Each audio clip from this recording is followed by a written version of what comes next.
Hi. In this video, we are going to look at a few problems on set theory. We have discussed the basic theory for sets in the previous video, and we'll continue from the point of view of problem solving. Let's look at the first question here. So let A be a set. Let A be the set 2, 0, 1, 3, and B be the set B is equal to X such that minus X belongs to A and 2 minus X square does not belong to A. So basically A is given as this set 2, 0, 1, 3 and B is given as this set X such that minus X belongs to A and 2 minus X square does not belong to A. We have to find the sum of the elements of B. Find the sum of the elements of B. So basically the idea is you have to find what elements are present in set B, right? So you can pause the video right now and you can try this yourself. Make sure that you attempt it yourself once before you look at the solution. So let's get into it. So B is a set such that minus X belongs to A. So B is a set of X such that minus X belongs to A, right? So that means minus X must be either 2 or 0 or 1 or 3, right? So that means also that X should be minus 2, 0, minus 1 or minus 3, right? So B should have these elements because minus X, which was 2, 0, 1, 3, which were elements of A. Minus X must belong to A and X is in B, right? So the possibilities for B are minus 2, 0, minus 1 and minus 3. I hope that is obvious. But we also have to check this condition. We have to make sure that 2 minus X squared does not belong to A, right? So what is 2 minus X squared? Let's calculate 2 minus minus 2 square. So that is 2 minus 4, that is minus 2. And it is clear that minus 2 does not belong to A. A has 2, but doesn't have minus 2. So this is correct. This satisfies the conditions. Similarly, 0. If you do 2 minus 0 square, that becomes 2. But 2 actually belongs to A. Right? 2 belongs to A. So therefore, we cannot include the 0 element. Similarly, minus 1. 2 minus minus 1 square is equal to 1. And 1 also belongs to A. Right? So it doesn't belong to the B set. And minus 3, we can do 2 minus minus 3 whole square, which is 2 minus 9, which is minus 7. And minus 7 does not belong to A. So this is also a correct answer. This element also can be in B because it satisfies the condition that minus X belongs to A and also 2 minus X squared does not belong to A. So therefore, the elements of B set are basically minus 2 and minus 3.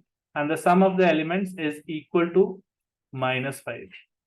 Obviously, this is a very simple question. Hopefully, everyone has understood how we approach the problem. What you need to realize here, the reason why we are discussing this problem is because you need to get comfortable with this notation. The notation where you're building a set B using this property.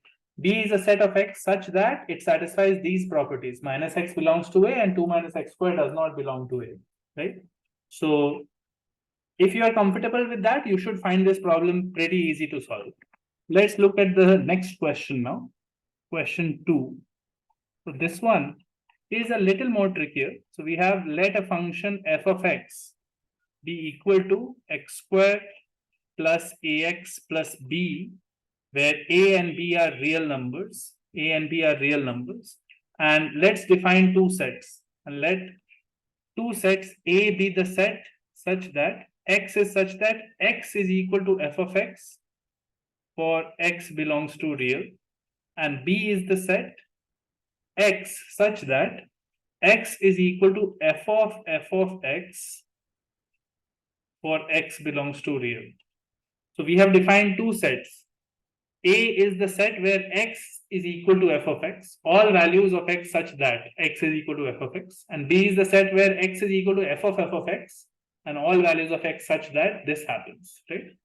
Now, the question is asking us, first of all, show that A is a subset of B, and secondly, they are asking us if A is equal to minus 1 comma 3, find B. Okay, so You can pause the video here and you can try to attempt the problem on your own. We'll get into the solution. We'll try to look at the first part of the problem first, right? So if we need to show that some set A is a subset of another set B, right? What do we have to do for that? We have to show that for all x such that x belongs to A, this statement implies that x also belongs to B. This means that A will be a subset of B because subset basically means that any element of A is also an element of B. So that is what we are writing here in a mathematical way, right? So how do we check whether this is true or not? So we say let x naught belong to the A set. Let x naught belong to A set. So that implies that x naught should be equal to f of x naught, right?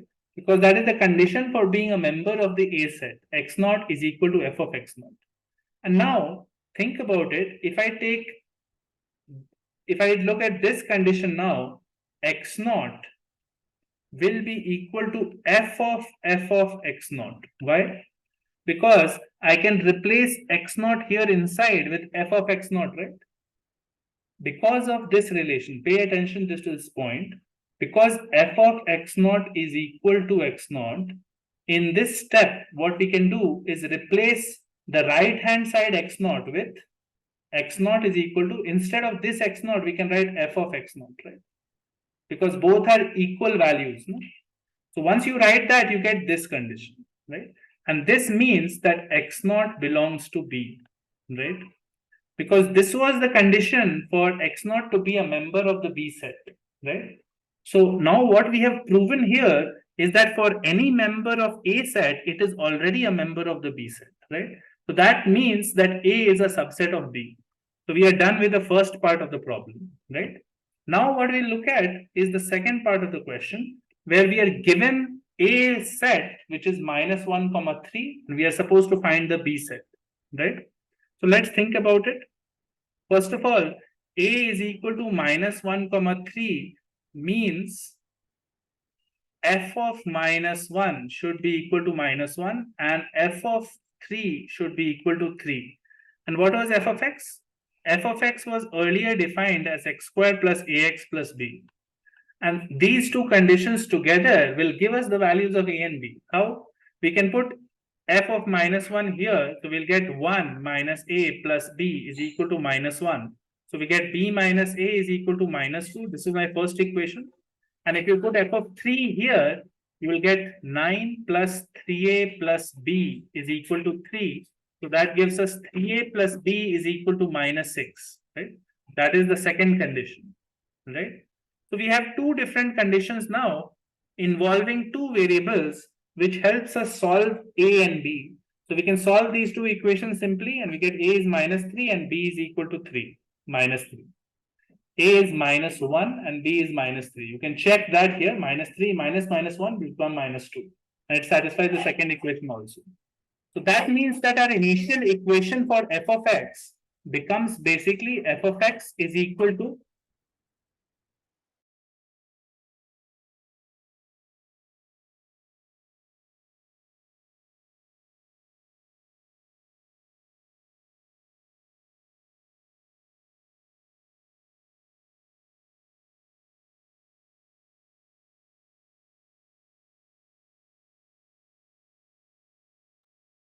f of x becomes equal to x squared minus x minus 3.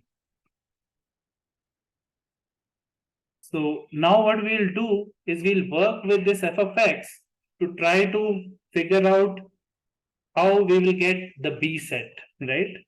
So we have already found the f of x here. Now what we need to realize is any element of A is an element of B. Any element of A is an element of B. So because we have proved that in the first part that you already know that A is a subset of B. So that means -1 and 3 already belong to the B set, right?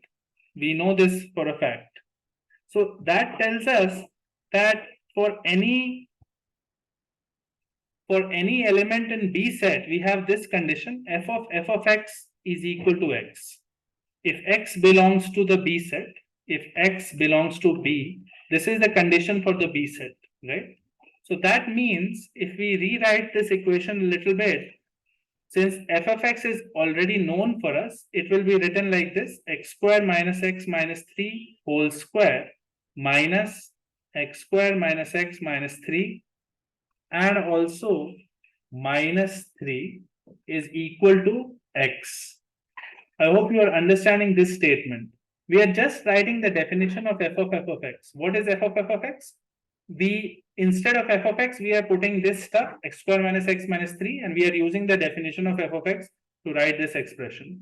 So this is the condition that we have to solve. This is an equation that we have to solve in order to find all the elements x that belong to the B set, right? So I'll do it on this page. We have this equation for any x belonging to B, we have x square minus x minus 3 whole square minus x square minus x minus 3 minus 3 equal to x, right? And we already know minus 1 and 3 belong to B, right? Minus 1 and 3 belong to the B set, correct? So since minus 1 and 3 belong to the B sets, they must be roots of this equation, right? The equation 1, this can be called as equation 1. All the roots of this equation basically we have to find, because the roots of these equations will be elements of the B set. And we already know two roots, because minus 1 and 3 were belonging to the A set and A was a subset of B. So we know two factors. We know x plus 1, x minus 3 is a factor of equation 1. So x plus 1, x minus 3 basically looks like x square minus 2x minus 3, right? X square minus 2x minus 3 is a factor. So what we can do is we can, in order to solve this equation, we can divide by x square minus 2x minus 3. So, or we can rewrite this in terms of x square minus 2x minus 3. So we can say x square minus 2x minus 3 plus x whole square here for this term. Notice that this is the same thing here. X square minus x minus 3 is equal to this. And we can also write minus x square minus 2x minus 3 plus x minus 3 minus x equal to 0, right? Now, this can be rewritten as x square minus 2x minus 3 whole square plus x square plus 2x x square minus 2x minus 3. And you have a minus x square minus 2x minus 3. And you have a minus x minus 3 minus x equal to 0, right? So I'm going to keep all the terms involving x square minus 2x minus 3 together. So x square minus 2x minus 3 whole square plus 2x minus 1 into x square minus 2x minus 3. And then we have what is left here, x square minus 2x minus 3, which is wonderful. We are basically getting the last term also properly, right? So we can now take this common, x square minus 2x minus 3 common, and we got inside x square minus 2x minus 3 plus 2x minus 1 plus 1, right, equal to 0. So this becomes, this cancels like this minus 1 and 1 cancels, and you get x square minus 3. So basically, what have we accomplished here? We have converted this long equation, which if you try to do directly would be a 4th degree equation. We have factorized it like this because we already knew that minus 1 and 3 are roots of this equation. And that means the roots of, overall roots of this equation are minus 1, 3 plus minus root 3, right? So these are the 4 possible values which satisfy this equation. So all of those must be part of the B set, right? So we have basically found our B set. B set is minus 1, 3 plus root 3 and minus root 3. So that is the answer. I hope you have understood what we have done in the problem. We first proved that any element of A set is also an element of the B set. And after that, we decided to apply that logic and use the fact that x is equal to f of x is the criteria for the A set, and x is equal to f of x is the criteria for the B set, to solve for elements of the B set. We are solving f of x is equal to x, that equation, to find the roots of that, which are elements of B set. And we use the fact that -1, 3 is already an element of the A set. So hopefully this part is clear to you. We'll look at one final problem for this video. And this is the third question here. The question says sets A, B, C, which are not necessarily distinct.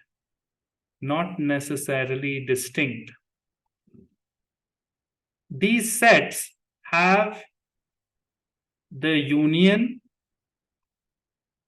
A union B union C is equal to 1, 2, 3 till 10. 1 to 10. And the question is, find the number of ordered triplets A, B, and C with this property. Find the number of ordered triplets A, B, C with this property. What property? The property that their union is 1, 2, 3 till 10, right? So it's a very weird sort of a question. You have to find how many possible ways can you have an ordered triplet of sets A, B, C with this particular property so that the union is 10. Now, obviously, there are so many possibilities. A could be 1, B could be 2, 3, C could be 4, 5, 6, 7 till 10, right? And then the union becomes A union, B union, C becomes 1 to 10. You could also have A is 1, 2, 3, 4, 5, B is 2, 4, and C is 6, 7, 8, 9, 10, right? So that is also a possible triplet ABC, right? Because this possibility also creates the correct union, right? Union of A union B union C here is 1 to 10. Here also it was 1 to 10. So basically we have to find the number of such possibilities, such triplets, so that when you do union of those three sets, it becomes 1 to 10, right? So we'll solve this question in a very unique way. So please pay attention to this part. It's very interesting and something that you might not have seen before. So we have three sets here. Let's draw them by a Venn diagram. In general, this is the situation: A, B, and C, right? So if you see here, the three sets A, B, and C, generate seven distinct regions in the Venn diagram. Seven distinct regions in the Venn diagram whose union is A union B union C, right? So what are the seven regions? This is region 1, this is region 2, region 3, region 4, region 5, region 6, and region 7, right? So basically, there are clearly 7 different regions that are generated by A, B, and C in my Venn diagram, right? Now, if you think about it, each element of 1, 2 till 10 belongs to one of the regions, one of the 7 regions, right? One of the 7 regions, correct? And the sets ABC are determined by the location of these elements, right? By the location of these elements. What do I mean by this statement? Think about it. You can place 1 and 2 here. You can place 3 here, 4, 5 here, 6 here, 7 here, 8 here, 9 and 10 here, right? This will give you a particular collection of triplet of A, B, and C, right? Because where you put these 1 to 10 numbers determines what set you get for A, B, and C, right? For example, here right now, I have gotten the set 1, 2, 3, 4, 6, 8 for 1, 2, 3, 7, 6, 1 through 3, 7, and 8 for A. And you have gotten the set 3, 4, 5. Okay, it is getting confusing because I've labeled the regions, but I hope you are understanding what I mean. So what I'm saying here is, let me rub off these regions.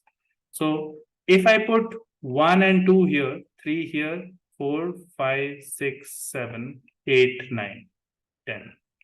So obviously, this is a particular placement of my elements, right? I have decided to put 1 in the first region. I have decided to put 2 also in the first region. Similarly, if I put 3, 4, all of these in different regions, now I'm getting a particular value of the A set, a particular value of the B set, and a particular value of the C set in such a way that the union will be 1 to 10. Right? Here, the A set is 1, 2, 4, 5, 7. B set is 3, 4, 5, 6. And C set is 5, 6, 7, 8, 9, 10. Right? If I choose a different way of putting the numbers, I get a different triplet of sets, right? I can decide to put 10, 9 here, nothing here, 8 here, 7 here, 6 here, 1, 2, 3, 4, 5 here, and basically nothing here. Correct? So this is a different collection of sets. No? Here, the set A becomes 7, 8, 9, 10, B becomes 1, 2, 3, 4, 5, 6, 8, and C becomes 6, 7, 8, right? So what am I saying here? Well, what I'm saying is each element of the set 1 to 10 can be existing only in one particular region out of the 7 regions that we labeled earlier. Only it can exist in one region, and the sets are uniquely determined by the location of the elements, right? So how do I count the number of triplets? How do I count the number of triplets, right? So the easy way to count the triplets is to count how many ways can you place 1, 2, 3 till 10 in each of the 7 regions, right? Why? Because anytime you place it in one unique way in the 7 regions, then you get a unique value of the triplet, right? There is a one-to-one correspondence between a triplet and the way you have placed 1 to 10 in these 7 regions, right? So basically the first element can be put in these 7 regions in 7 ways. By the multiplication principle, the second element can also be put in these 7 regions in 7 ways. And similarly, the 10th element can also be put in the 7 regions in 7 ways, right? You can put these elements anywhere in these 7 regions. So basically, you should have 7 power 10 ways, right? You have 7 power 10 different ways in which you can place these elements into the sets, and each different way generates a different set, A, set B, set C, right? And therefore, always the union will be equal to 1 to 10, and you will get a different triplet, right? So I hope you have learned something from this video. The number of ways to do this is 7 power 10. You can select triplets A, B, and C in 7 power 10 ways so that the union is 1 to 10. So these were a few problems on sets. We'll be making further problem solving videos on set theory. This is just the second video in the whole section. And stay tuned for more content and keep working out the problems in these sets, because these are definitely going to enrich your thinking and help you get better at problem solving. See you in the next video.